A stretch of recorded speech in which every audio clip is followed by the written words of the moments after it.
Who are the best quarterbacks in the Big Ten going into 2026? Is Dante Moore number one? What about Julian Sayin? That gets discussed on today's Locked On Big Ten Squad. You're talking ball with the Big Ten Squad, sponsored by Game Time.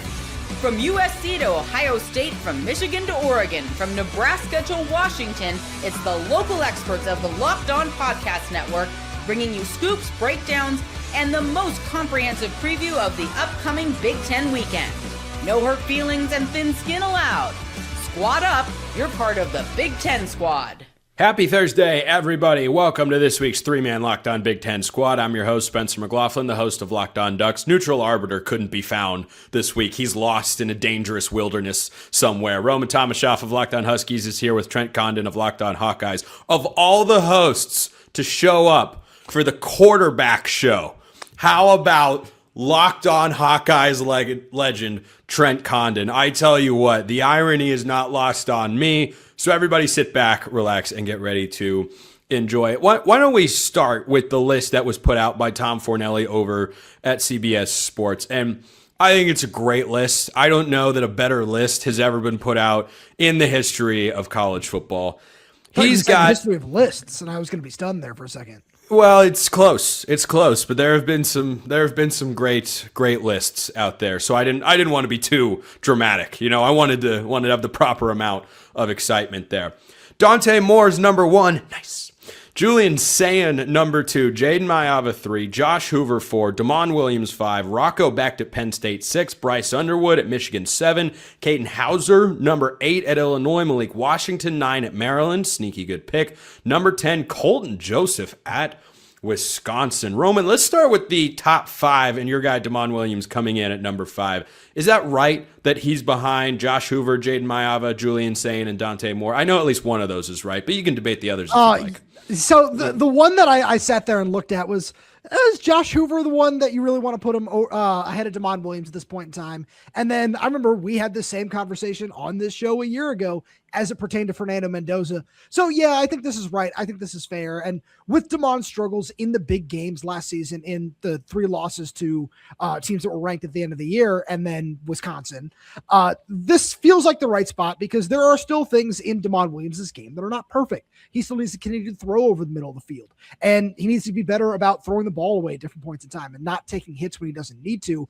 But after just 1 year as a starter, as a true sophomore, I feel really good about where he is. And I feel like we could look back on this at the end of the year and say it's a little low, even though things are still a little awkward in that case, as Tom Fornelli noted in that article. Yeah, the Josh Hoover thing, Trent, I think is appropriate. Has he taken a snap in the Big Ten? No. He was my number one most impactful quarterback transfer of the offseason just because I had him as my number one quarterback in the Big 12 going into last year over on Locked On College Football. He then goes to Indiana. The system couldn't be any better. I mean, Curtis Rourke and Fernando Mendoza, what were those guys before they went to play for Curt Cignetti, right? And what do we think about them now? I think that, frankly, there's a divide we'll talk about in just a moment after, kind of at Damon Williams, I should say. But overall, I think Tom's done some good work here, Trent. I do too. And, you know, the crazy thing is I see Hoover at 4. I'm huge on him. I think he's going to have a tremendous year. And, you know, where we're located, I cover both Iowa and Iowa State, so Big 12 and Big 10 together. I've seen a lot of Josh Hoover over the last 3 years. Always felt like there was even more upside to him. A lot of turnovers. That's been the knock against him. And it reminds me so much of the conversations we were having with Mendoza. A lot of people believe, myself included, it was going to be an upgrade. Nobody could have envisioned, I don't think, the season, obviously, that he put together this past year coming from Cal, where he had to do a lot and maybe he tried to do a little bit too much. And I think the same kind of thing is going to happen here with Josh Hoover. Live arm, can make all the throws. Definitely a tremendous talent that's coming in there. You couple it with the fit that they're going to have. I maybe would even have him a spot higher in this list because we got to see with Maiava this year what it's going to look like without that tremendous wide receiver group they had a season ago. So this was one at Hoover. Some people might think that's a little bit high. I think it was even a touch low. I think he's going to be incredible this season for the Hoosiers. Yeah, I think Hoover could be at least at number 3. I like Dante Moore, Julian Sayin back-to-back. Look, Craig Sheeman of Locked On Big Ten is here, just a little bit behind schedule as always. That's the way that things roll along, and that's okay. We like Craig anyway, no matter when he shows up. So what do you think of Tom Fornelli's top 5? We'll get to the back half in a moment, Craig. But Dante Moore, Julian Sayin, Jayden Maiava, Josh Hoover, Damon Williams as the top 5 quarterbacks in the Big Ten. Any objections there on your part? I don't have any. By the way, now it's officially a squad. Well, we got 4 people, so I apologize. Yeah, I think that's the threshold. I couldn't help but think about last year at this time. We thought, Stone Cold Lock, we're going to have Drew Aller was going to dominate the Big Ten. Dante Moore was on the list. Nobody saw Fernando Mendoza coming. And now I think it's Dante Moore and everybody else on my list anyway. I think he is primed and ready to go. Yeah, I know you'll love it. That's great. Craig, you missed it. He's not stuff. Neutral arbiter of college football. Great stuff. No, I couldn't locate him. He's gone off the reservation for a little while. Nut Boy is back. Frankly, when you only have 3 to 4, the neutral arbiter has to go out the window and has to actually opine a little bit to keep the show moving, right? Yeah, well, we were the Three Stooges before, but now we are a squad of 4. We are very, very mighty indeed. There is an interesting similarity between guys seated 5th through 10th on this list, and just for the sake of Ryan Herrings, we've got to talk about Colton Joseph making an appearance. You know what? Wisconsin quarterback play's been awesome the last couple of years. We will talk about that. The Big Ten squad continues. First, this episode brought to you by our friends at Mazda. This is Mazda's moving the game forward for those who show there's more to the score than what's on the screen. Moments like Fernando Mendoza's 4th and 5 quarterback draw. I mean, absolute stone cold killer.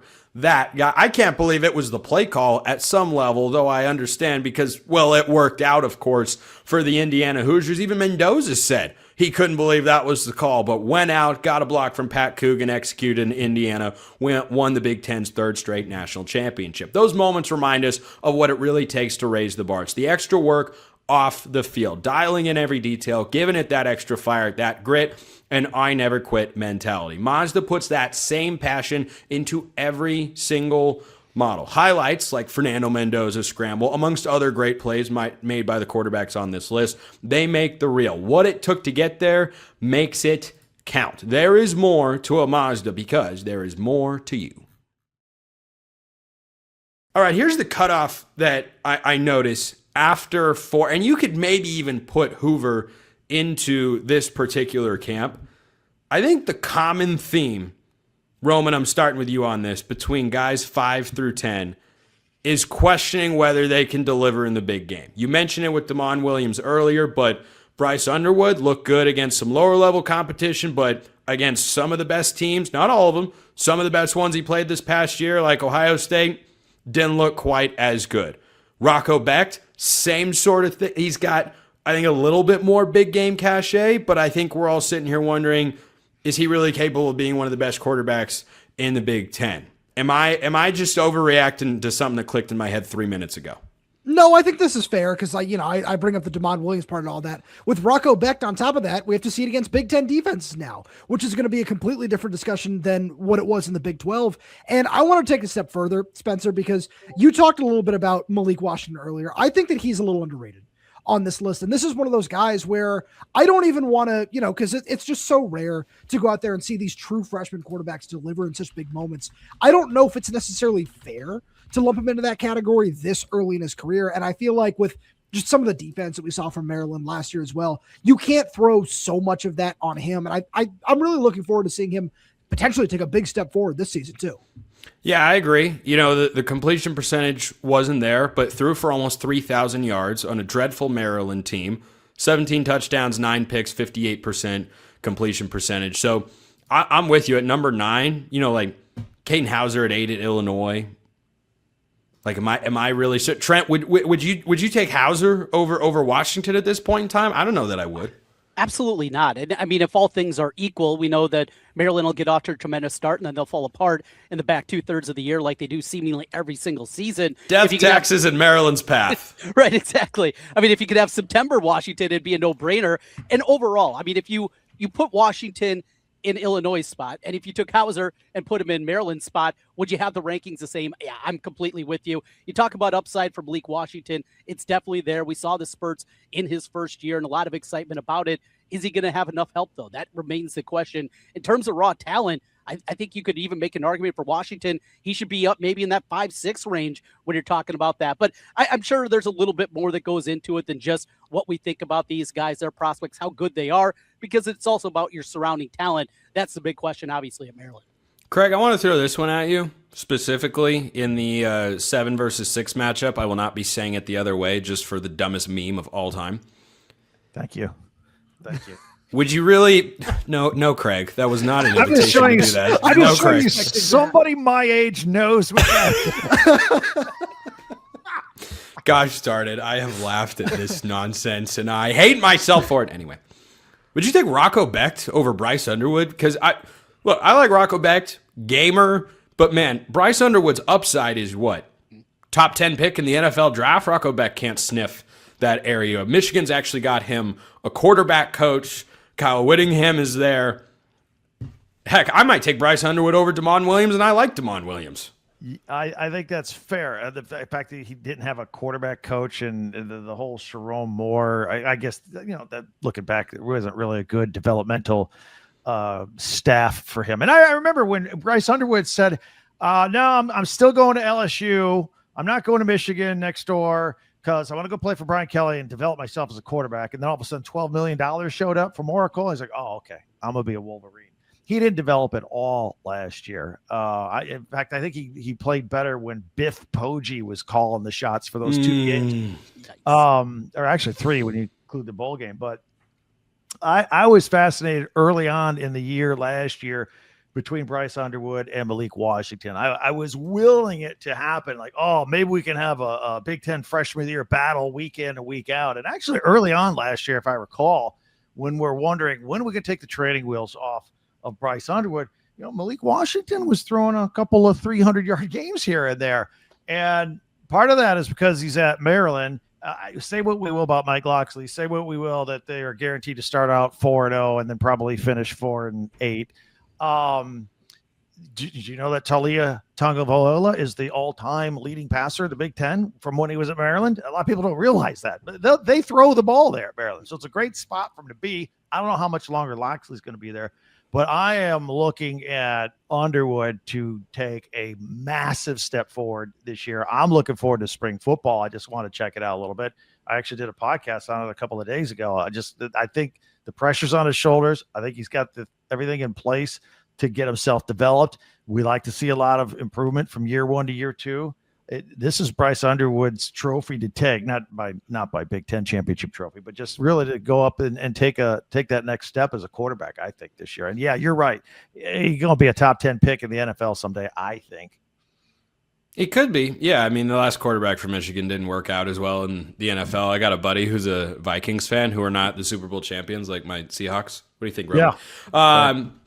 I tell you one point about Maryland. See, Roman's got nothing there. It was great. Anyway, I just disagree.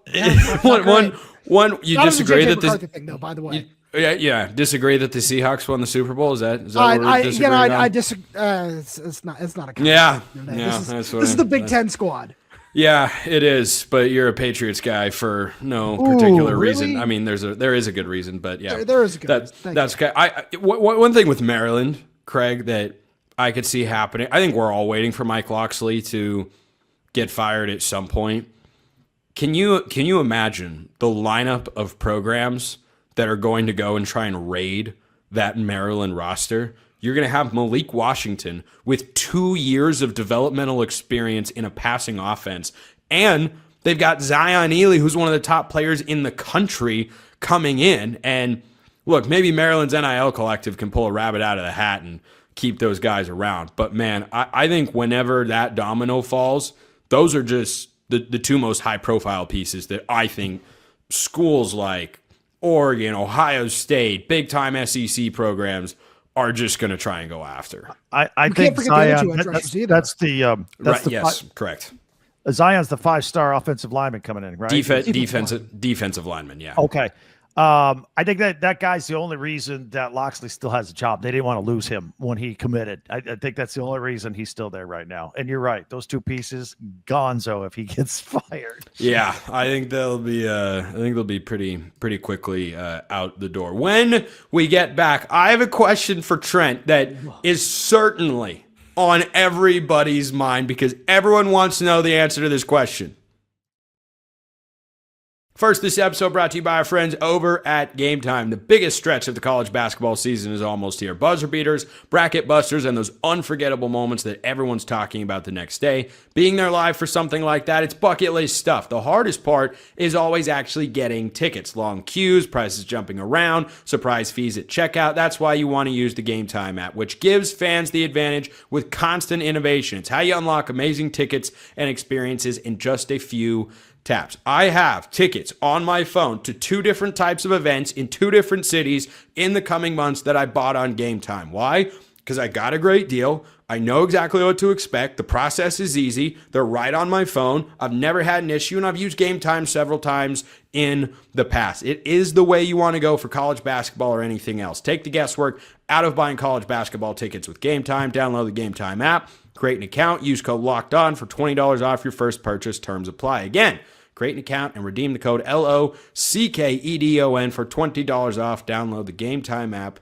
today. Now it is time for the 5-hour energy flavor draft. You know what? I'm going to bring the rest of the Big Ten squad back in for this one. Give me your number 1 5-hour energy flavor big board prospect. I am a strawberry watermelon guy through and through. High upside, very low risk. Roman, who's number 1 on your big board? I got to go strawberry banana here. Every time I go to a smoothie, that's one of my go-to flavors. And if I ever need a little boost, that's where I got to go. Trent, who is at the top of your list? Well, you guys know me. I'm an incredibly sweet person, so it's about blue raz for me. It's the flavor you can't find out there anywhere else. I'm looking for that deep prospect, blue raspberry. That's a good pick. Good pick there from Trent Condon. Craig, number 1 on your big board. Is there any other pick than pomegranate? Let's go wild. Let's go crazy. Whoa! Absolutely. Wild card pick there from Craig Sheeman of Locked On Big Ten. You can get your 5-hour energy flavor as well to stay energized all throughout the day. Find your new favorite flavor of 5-hour energy shots available at 5hourenergy.com or Amazon. All right, Trent, the question on everybody's mind.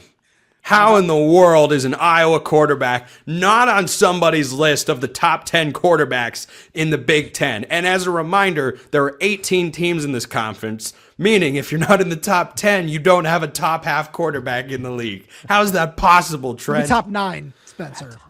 I know. I'm saying if you're not in the top 10, you're not in the top half. I suppose. Oh, I see what you're saying because Colton Joseph technically doesn't apply. Yeah, go ahead, Trent. It's not surprising, and I can't come back with any ammunition. Look, Jeremy Hechtlinski, who is the presumed starter, nobody's seen him. He played 3 snaps at Wake Forest as a freshman, redshirted that year.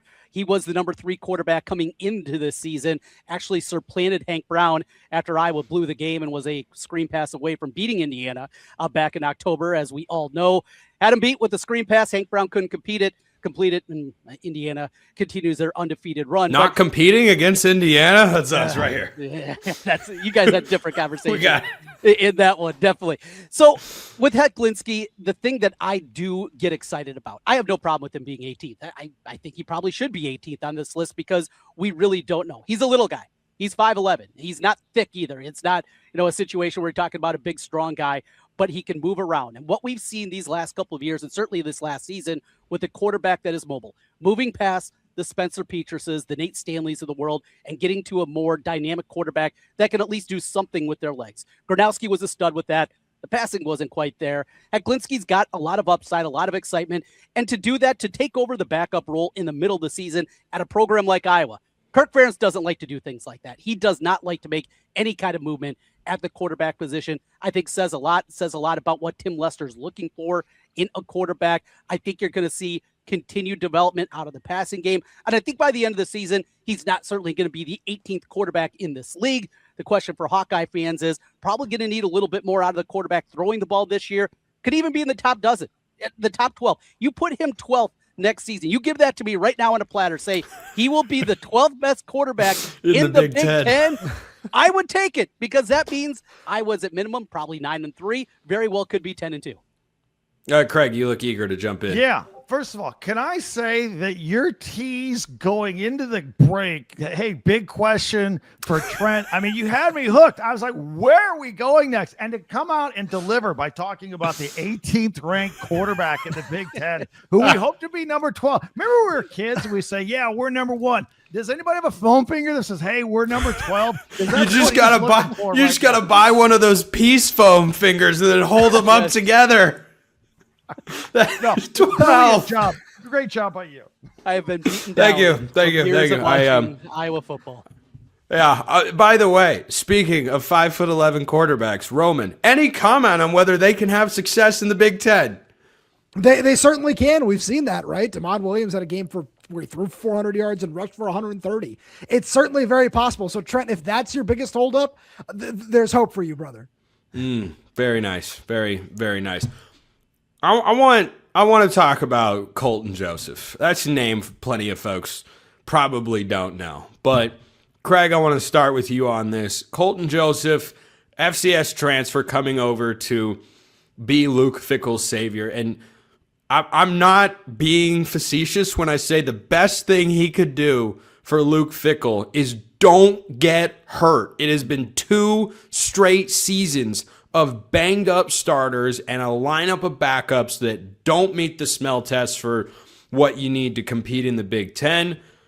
I think that's the biggest task ahead of him because something's obviously in the water up there in Madison, right? I would even argue if they were to stay healthy, I had no expectations of the quarterbacks he brought in. I've already forgotten the kid from Miami that got hurt after 2 games from a couple of years ago. Oh, Tyler Van Dyke. I've never high on him because he was hot and cold.